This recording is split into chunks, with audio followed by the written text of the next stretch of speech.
So I'm going to do just a little bit more of a breakdown with just the specific. So we already did kind of an overview of the annotated bibliography. I did sort of skim through in that overview a couple of things that I want to break down a little bit more. Um, and the main thing is going through specifically some of the requirements for the research and things like that. Um, some of this up here I'll talk about a little bit more as we get into one of the student samples that I want to talk about, but I'm going to scroll down here to first the types of sources you should be using. So we're going to have 10 sources in this annotated bibliography, and they will be broken up into categories. You do have some required genres that you need to include.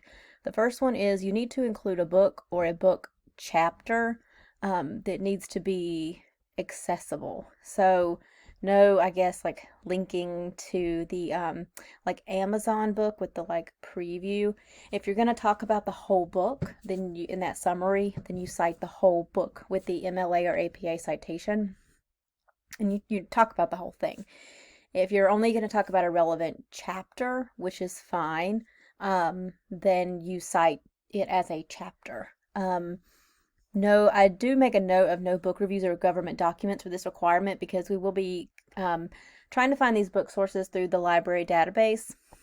And one of the things that will often pop up when you click for books is it'll pop up, it'll just be a review, or it'll actually be like a government document that'll pop up as a book. So you'll have to be careful of that because those do not count. Book reviews are more of a tertiary source. They just like talk about the book after the fact, like what it was about from like a removed perspective. And then the government documents are actually more of a primary source, not a book. It's a very specific like type of document in and of itself. You do need one primary source, which usually covers itself. Like we've talked about these, like a government document, an interview. It could be a movie, a testimonial, a lecture, like really recent news, like a really recent study, a debate, or like press conference, social media feeds, that kind of stuff. You do have one peer-reviewed article, and I included a link here. I think it will work. That kind of goes to a little bit more information about what I mean by a peer-reviewed article. And this sort of takes you to this page on from our library about evaluating articles, which talks about the difference between like scholarly journals versus trade versus popular magazines and news, and a little more information about specifically a peer-reviewed journal. So a little bit of help here, and also like trying to find them, which we're going to do all this stuff. The book, the news, and the peer-reviewed article, we're going to find kind of together in a session coming up, not like together like synchronously, but through one of our activities coming up. So there's some help here with that, sort of breaking down some of those things like peer review in 3 minutes. So there's a little bit, so I linked you to something helpful to kind of understand what that is. One of the reasons we're going to be using the library database is, I don't know if you've ever noticed, like when you go on Google and you try to find something scholarly, like even through like Google Scholar, what you find is that a lot of those articles, you have to pay for them. There's a lot of things you don't have access to, even on Google. But your library, with the library database, it's just a collection of all of these sources like magazines, newspapers, things that they've already paid for the subscription to, that if you're going through Google, you might have to pay to read that article, but it's free through the library. And when I mean free, I mean you've already paid for it with your school tuition. So you've already paid for it, and you have access to a lot of stuff on the library database that's already like pre-organized into topics for you with like help to find these things, and there's a lot more here than what you can find on Google. So that's one of the reasons to stick to the database a little bit more, especially as we move into this. With a peer review article, the main thing is like just like we would do like peer review in a class, they are reviewed by other scholars. It's an article that's been reviewed by other scholars to be in what we call a scholarly journal. And a journal is just something that will be called a periodical. And a periodical is just, I guess, like a magazine. Like a periodical just comes out periodically, like newspapers are periodicals, magazines are periodicals, blogs can be periodicals. A scholarly journal, like a journal is just a magazine. So a scholarly journal is just like, I guess, like a magazine for nerds. in a certain topic. That's the easiest way I can kind of visualize it. Instead of reading about like music or fashion or gaming, you're reading about like biochemistry and computer science and middle school education and that kind of stuff. So it's more like topic related expertise, and even sometimes like professors in this area that will submit to try to be in this magazine won't get in or have to revise a bunch of times to get in, because you submit your article and then other experts in that field like read it and check it for like the research, the writing, everything, to make sure it's current and new and credible and well written, and then send you back their feedback. You do it again. So we consider this kind of the upper echelon of credibility. And typically these are a little bit hard to read because they're written for scholars by scholars. They're written to other people who are also experts. So the assumption is that you are an expert in this field. You know all this, here, this language, all this like academic, like technical jargon in this field. So sometimes if you don't have your legs under you with that issue already, they can be pretty difficult to read into. So we're actually going to do the scholarly article sort of last. We're going to look for the books and the news and all that stuff, and then we're going to do the scholarly article a little bit later. But that's some help with that. And also, while I'm going through this, I want to show you that you should have a library resources tab here on Canvas. And if you click on this tab, it has a research guide for writing. So it has, look at that, CQ Researcher online. So you have that. You also have Credo Reference, which is pretty similar. It has help for like some guides for like help finding background information, how to use the database, developing keywords, a link to Google Scholar, to films to help you kind of with that, finding newspaper articles. There's lots of other databases. There's help here for citing sources, all kinds of things here. So I encourage you to kind of use this. We will be doing some of this stuff, like I really like developing keywords and things like that. So we'll be using this as a resource, and it's there for you on Canvas, kind of set up for you. Sorry, I'm jumping around now. Let me go back to the annotated bibliography and scroll down. So you have these sort of required sources. The 7 are sort of genre open, meaning if you want to have more peer-reviewed articles, you can. You have several, primary sources, you can. Those other 7 are sort of up to you to decide, as long as they're diverse. They show, I guess I'm going to scroll back here. They show like some different genres, different types of information to get something well-rounded, different types of experiences and perspectives on the issue. And they're showing like they're each contributing something. It's not just like repetitive information. So you want to make good decisions about that. You don't want to use like video clips that show an incomplete look at the source, like those YouTube clips that aren't from like an official channel with the whole thing, the whole video, or a link to like the original place. It's just like a clip. But those are typically hard to find. They can be edited, and so they can be taken out of context, and they're also like it's difficult to find who it's from. Any source with an unidentifiable author or publisher. If you can't find it, don't use it. No content farms. Stay away from a lot of the tertiary sources, the reference materials, Wikipedia, encyclopedias, dictionaries, overviews, things that just have like the name of the issue and that's it. Those things are usually reporting about the conversation. They're not in the conversation. So if you have a question about a source, whether it's, because some things can be kind of tricky. So if you're not sure, send me an email. I'll be happy to help you with that. We are kind of focusing on primary and secondary sources. Keep away from the superficial stuff. Check their sources. Use the CRAP test to make sure that they are using, like, you can see their sources and use those. 1, it helps you with citation chasing and getting you more research.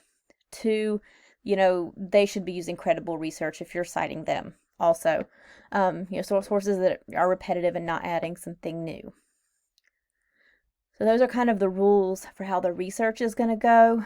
You do have some categories, so you're going to be covering, and this again, like I said this earlier, just kind of breaks it down. So you are getting at some different stuff. We can see what the current conversation is, what's happening now. You can use primary sources from interviews, news, current like social media, I don't know, things that show us what is happening right now, similar to what you're doing in Studio 2, I guess, but more I guess, broader, showing us something that sort of illustrates what's happening right now, or illustrates maybe different perspectives. So like maybe news from like left and right. So if you're doing something political, like news from like left and right news sources that are recent, things like that, showing some difference. Background or context. So sometimes, like, for instance, if you're doing, I had a lot of people do like the anti-vaccination stuff, and you would kind of have to go back to like the original study that caused like the whole issue in the first place from like 1998, and the whole like Jenny McCarthy thing where she came out and said like it causes autism. Those would go in this background section. That shows us like how this started. Things that are like, history and terms and like original stuff. So sort of like a what's happening now and a how we got here kind of a thing, or what started this, some older things. Scholarly voices, where we're going to put those like scholarly articles or things that are from like your, if they're not periodicals, they're definitely from your like really credible people. Studies and things like that. And you do have a wild card. I can give you a little bit of wiggle room. You have to have at least these 3. If you kind of like find you have a whole bunch of current conversation and you really want to like split it up, or you find you have a lot of background and you want to split it up, or you just want to have like a section for news or something like that, you're welcome to kind of fiddle around with that to make it work. I know not everybody's research is going to be the same, so you might find yourself really heavy in one area and want to split it up. So kind of throw this in there to help. Formatting, either using MLA or APA citations. Typo. And then sources in each section are alphabetical by the author's last name. That's sort of a standard for both MLA and APA. I have a student sample that I want to look at just a second that's going to show some of the pieces of this annotated bibliography. I'm going to scroll up again. So you have, for each source, you'll have the bibliographic citation in either MLA or APA, and then you'll have the annotation, the commentary, and that will have what the source is about. It's like a main point and details that kind of break it down, how it fits in or contributes to the conversation, and then who is behind it. So it sort of gives you 2, sections. You have a summary that has a strong first sentence that introduces the source and its main point. If you don't know how to do this yet, that's totally fine. We're going to do some practice with this, like specifically on how to write these coming up. And then includes like what I call the summary details.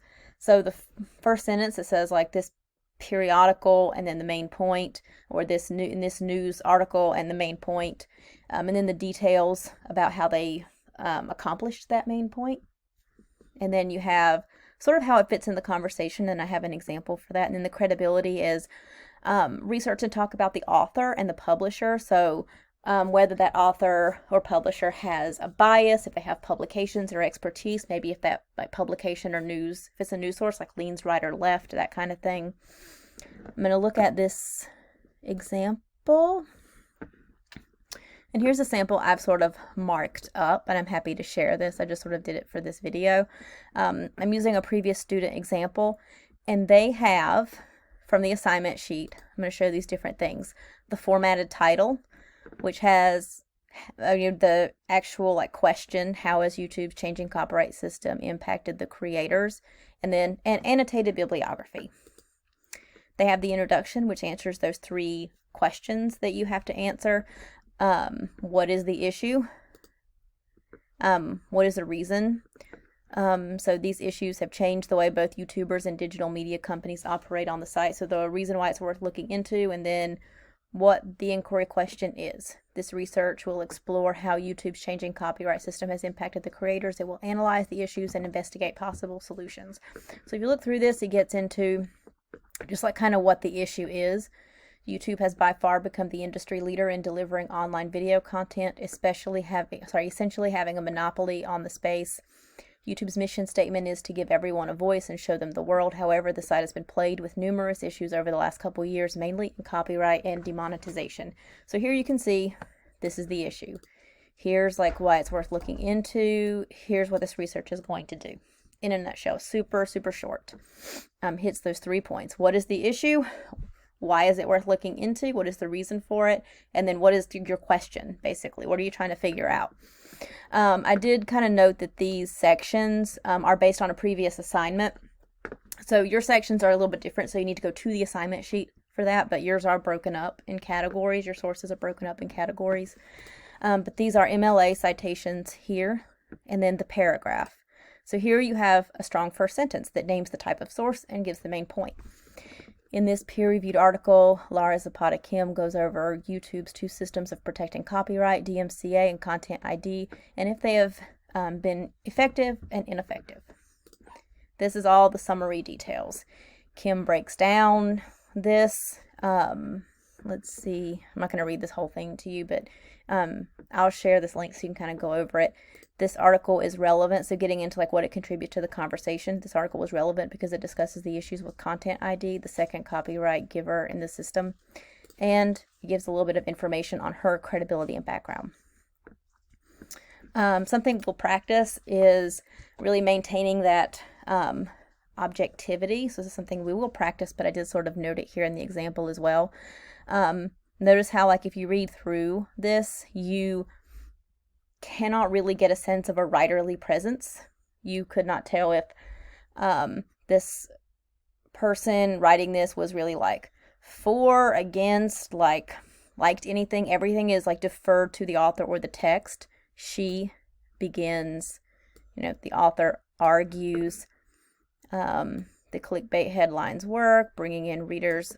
She concludes. Everything is very like, it concludes, she says, and that's something we want to practice because that's what's at the heart of objective writing, is being removed. You're essentially creating a tertiary source, so you have to write from that removed place. You're gathering resources from someone else, so you don't want to risk like inserting your opinion, because you're just saying like, here's some resources that show like what the whole conversation is, so you can go look things up for yourself.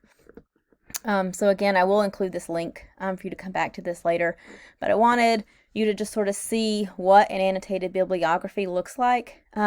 This is a very different style than what we'll be doing in the digital essay. In the digital essay, it's going to be your place in the conversation, so it will be persuasive and you will be trying to engage the reader, and it'll be visual and probably honestly like a little bit more fun to write. Again, we said like there's a lot less rules when you get into something that's informal with genre. Annotated bibliographies are a super formal genre, so there are a lot of rules. It's a kind of a genre that goes across a lot of fields, so they really have a lot of like standards that you have to follow. So you will write another one of these again, so this could be some good practice. Also, they're not fun to write. One of the things, in fact, if you say you enjoy writing annotated bibliographies, I question your definition of fun. But they're not super fun. The research itself can be pretty, interesting, but the actual like doing the bibliography is not always the greatest experience. But not to scare you, but just so you know, like if you're not enjoying this particular assignment, it is practical and helpful with research, and it is something that'll come back to you. So you'll look at it that way. And the next assignment will be probably a little bit more fun for you. And that brings me to my last piece of advice with this. One of the ways you can tell you're doing the writing correctly for this genre is if you're writing this and you're thinking, man, this sounds super boring, I wouldn't want to read this. You're doing it right. Peace.